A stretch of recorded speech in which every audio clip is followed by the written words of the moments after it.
Hello, it's your favorite sports Unc here. Don't forget to hit that subscribe button to join the fastest growing community on YouTube. Remember, Nightcap doesn't happen without you. So please subscribe or you're going to make Ocho cry. Check this out, Ocho. The 76ers, Joel Embiid is exploring options for his knee. The 76ers and Joel Embiid are consulting doctors and considering alternative options such as surgery for his injured left knee. Both sides have hoped for progress in Embiid's condition, but his determination to play and current treatments, including regular injections, sources said, have not led to anything improvable. Embiid has publicly and privately said in recent weeks that he might eventually need surgery or an extended rest period for his knee to heal, but he has been determined to find ways to continue playing and be available for the 76ers. Ocho. Yeah. Did Joel Embiid shut it down?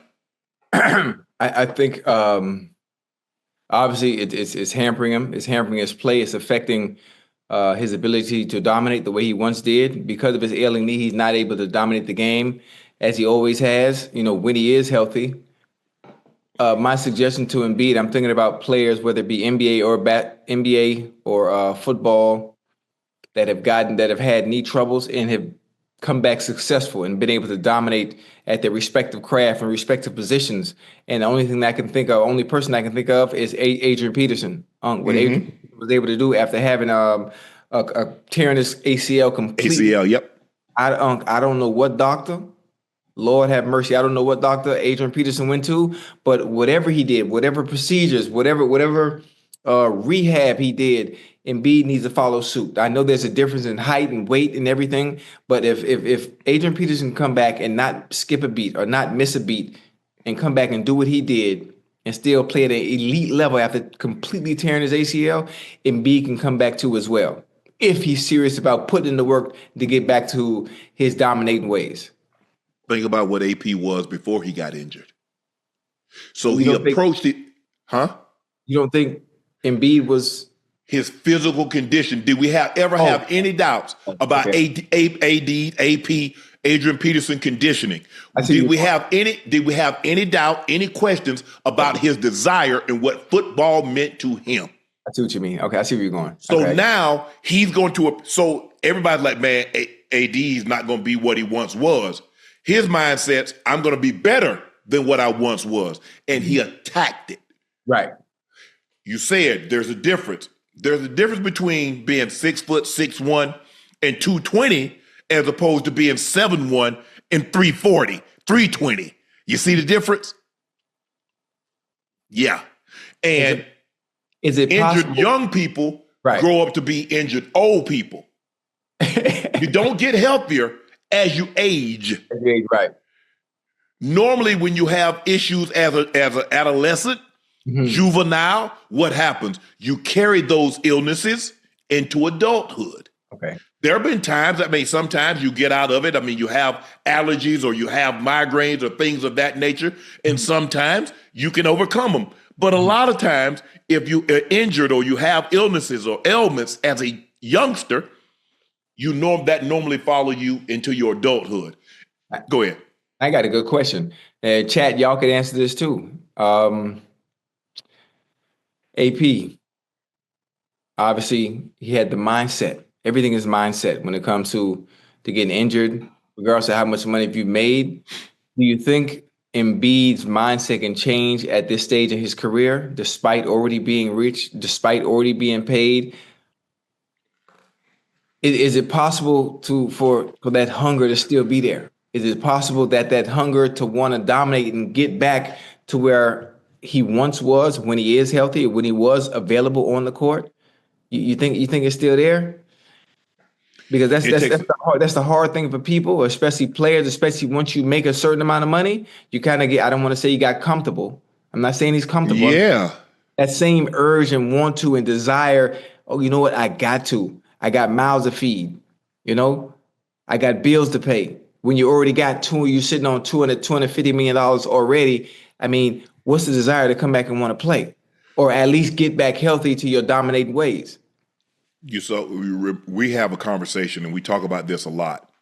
is that when someone has everything, when they have fame, they have adulation, they have praise, they've made money, and they still play and they still train as if they're broke. Yeah. You look at a LeBron, you look at a Brady, you look at a Kobe, you look at a Jordan, you look at some of these guys now that's currently in the league. Yes, sir. It's Ocho, it's hard when you live in an ivory tower and you got mink pajamas. It's it's different, Ocho. It's different. What kind of pajamas? Mink. They got mink pajamas for real? I'm just saying, when you got mink slippers and silk pajamas and you can live in an ivory tower and everything is marble and hardwood. Right. And you got he just signed an extension, 3 years, 193 million. Now he still had 2 years left. This year, another year, and then the 193 kicks in. And to adopt the mindset, I'm flat ass broke. That was the mindset I had. I wasn't making a whole lot of money. But even when I made money, I wanted them to say, man, we underpaying them. We got a bargain.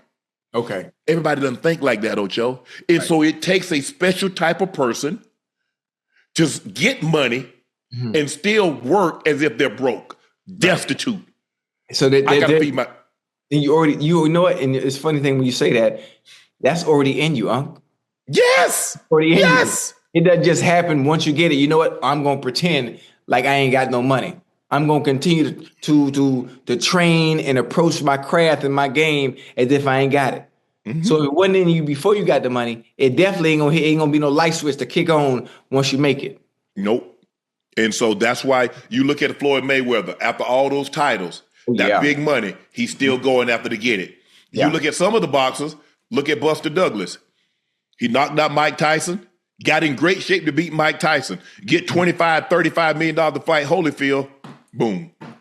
This episode of Nightcap is brought to you by Cologuard, a non-invasive colon cancer screening test. Did you know colon cancer is considered one of the most preventable yet least prevented cancers?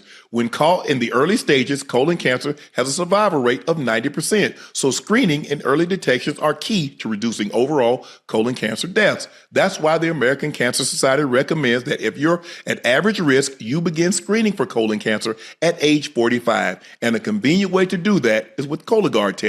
The Cologuard test allows you to be in control of your colon cancer screening through prescription-based tests delivered to your door with none of the prep that's required for a colonoscopy. No liquid prep, no days off, no invasive procedures. Plus, Cologuard test is affordable. Most insured patients pay $0, and a follow-up colonoscopy is needed after a positive Cologuard test. This is usually covered by insurance also. So if you're 45 years of older and at average risk, you can ask your healthcare provider about screening for colon cancer with the Cologuard test. You can also request a Cologuard prescription today at Cologuard.com/podcast. The Cologuard test is intended to screen adults 45 and older at average risk for colorectal cancer. Do not use Cologuard test if you have had adenomas, have inflammatory bowel disease, and certain hereditary syndromes, or personal or family history of colorectal cancer.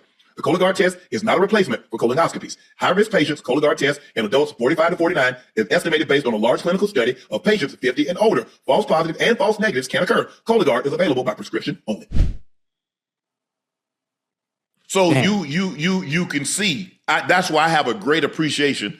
You should have a great appreciation also, being a former athlete and knowing, coming from the trenches, getting it out the mud, getting it out of the concrete jungle. I did. You have a greater appreciation for guys. LeBron has got that. Look at what LeBron has accomplished. Now he's currently playing and he's worth 1.2, 1.3 billion. But everybody talks about what he puts in. He gets to the arena 5 hours earlier. He does all this stuff. He gets his shoot around. He gets in the cold tub. He gets stretched. He gets his lift in. He's still doing this 22 years in the league. Remember I said greatness is monotonous, is boring? Mm-hmm. What's great about that? He on the bus. He in the hotels. Boom, boom, boom. Mike Macias, boom, doing all this. That's what I tell people. People think, I wish we could have a conversation, because I did have a conversation with Jeff Bezos. I met him a couple of times. And to hear him talk, at one point in time did he mention any part. Now, maybe now you're worth $230 billion, but at no point in time when he was building this was it glamorous. Mm-hmm. Because it was a grind, because it was monotonous, because it was boring. Yeah. Listen to who is that? Larry Ellison. Look at Bill Gates. Look at Warren Buffett. Look at these guys. Mark Zuckerberg. Look at these guys that have built things now. Look, guys, if y'all just want a 9 to 5, I'm not talking about. I'm just saying. I'm looking at it from a standpoint of being great, and I think Joel Embiid wanted to be great, and he had an opportunity. I don't know if he'll ever. I don't want to say ever, but it's so hard, Ocho. He's getting older. And his body is failing him more. Because at once upon a time, when we first started, Ocho, you never been injured. But I could bounce back. I get a nick. I could bounce back at the end of the week. I'm ready to go. Then all of a sudden, an injury that would have me bounce back at the end of a week, now all of a sudden I miss a game. And then all of a sudden I miss 4 games. Next thing you know, I missed the whole season. As I got older, my body couldn't recover. I remember, we could play when you young, Ocho, your first 2-3 years. Hey, play Sunday, play Thursday, good. Hey, we need to play another game on Monday night? Let's rock and roll. Then all of a sudden, I got to get in the cold tub before practice. Got to get in the cold tub again after practice. Come in early in the morning and get in the cold tub. It's just, he's played just 39 games. He played 39 games last season after tearing the meniscus in his knee. This season, the lingering knee issues combined with a foot sprain have caused him to play just 19 of 56 games. Because what happens, Ocho, if you get a flat tire and you continuously drive that car on that flat tire, it just don't mess up the rim and the rotor on that side. It F's up your alignment. Yeah. Because you're trying to compensate. The body is meant to work in unison, in sequence, just like your body. You start having knee issues, before long, you're going to have hip problems. You're going to have back problems. You're going to have foot problems. That's just the way it is. And because you're dealing with a man his size with knee problems? Yeah, that's bad. So listen, what were the expectations for the Sixers coming into the season? Boy, they supposed to challenge the Celtics. You got Joel Embiid, you got Tyrese Maxey, and you just gave Paul George a max contract. So you got 3 guys. Maxey was an all-star. We know what Joel Embiid, a former MVP, finished runner-up to Nikola Jokic, led the league in scoring twice. Paul George, we know, he was supposed to be that third and missing piece.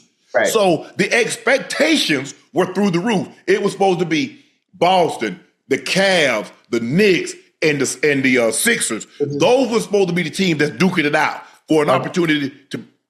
Are they even in contention? Is it no? They might go ahead and tank for Cooper Flagg or that kid from Auburn or something. It's over for them. But then at that point, then I think it is okay for Embiid to shut it down. Yeah, I think it's okay, especially at this point. If you're only hurting yourself, if anything. You just tore your meniscus. You're coming back. Now you have a foot sprain. That's injury on top of injury. So all you're gonna do is make it worse. Yes. All you're gonna do is make it worse. It's like getting a flat tire. You put air back in it, and instead of getting a new tire, you just plug it. At some point, it's gonna go flat again. Walk around with a rock in your shoe. Put a little rock in your shoe and walk around with it. Now you gonna hop. That's aggravating. Guess what, Ocho? You ain't gonna put no pressure on that thing because you don't want to feel that thing. Now watch your hip on the other side. Watch what it do. Watch what your knee and your back do because you're overcompensating. Because the body's gonna compensate. That's what the body does. Sure. And then and so at some point in time, be like, you know what? You won't stop and get this rock out. I'm gonna sit you down. Yeah, that's what's gonna happen. So. You're looking at right now. The the Wizards are 9-47. The Pelicans are 14-43. Utah 14-42. Charlotte 14-41. Toronto 18-39. The 76ers have the 6th worst record at 20-36. They've lost 7 straight. In last 9 games, they're 1-9. Excuse me, last 10 games, they're 1-9. Well, goddamn, he should have been shut it down. He should have shut it down at the All-Star break. So right now,